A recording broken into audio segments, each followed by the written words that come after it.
আওয়ামী সরকারের ১৫ বছরে অর্থ আত্মসাৎ ও পাচারের কারণে আস্থা হারায় রেমিটেন্স যোদ্ধাদের। নানা সংকটে অন্যান্য দেশ তাদের মুদ্রার মান কমালেও ধরে রাখা হয় টাকার দাম। এ কারণে বেশি দামের আশায় রেমিটেন্স চলে যায় খোলা বাজারে। এতে টান ধরতে শুরু করে রিজার্ভে।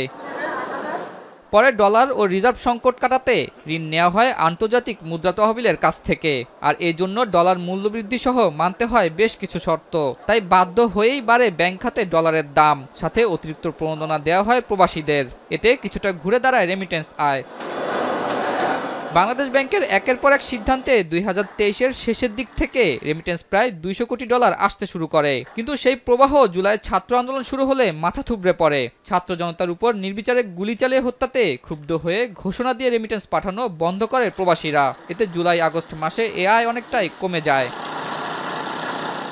পরে ৫ আগস্ট স্বৈরাচারী শেখ হাসিনা সরকারের পতন হলে দায়িত্ব নেয় অন্তর্বর্তী সরকার। ফলে নতুন সরকারের সহায়তায় ব্যাংকিং খাতে বাড়ে রেমিটেন্স আয়। আর বিমানবন্দর সহ সব জায়গায় বিশেষ সুবিধা চালু করা হয় রেমিটেন্স যোদ্ধাদের জন্য।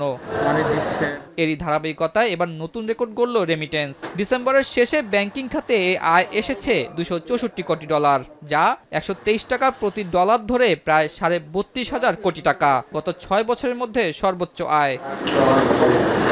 বাংলাদেশ ব্যাংকের তথ্য বলছে, গত বছর রেমিটেন্স এসেছে প্রায় $২৭ বিলিয়ন।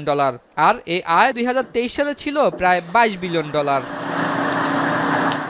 ব্যাংক ও আর্থিক খাতের সব অনিয়ম ও দুর্নীতি আগামীতে বন্ধ করে এবং অপরাধকারীদের শাস্তি নিশ্চিত হলে রেমিটেন্স আয়ের এর ধারা অব্যাহত থাকার প্রত্যাশা সকলের।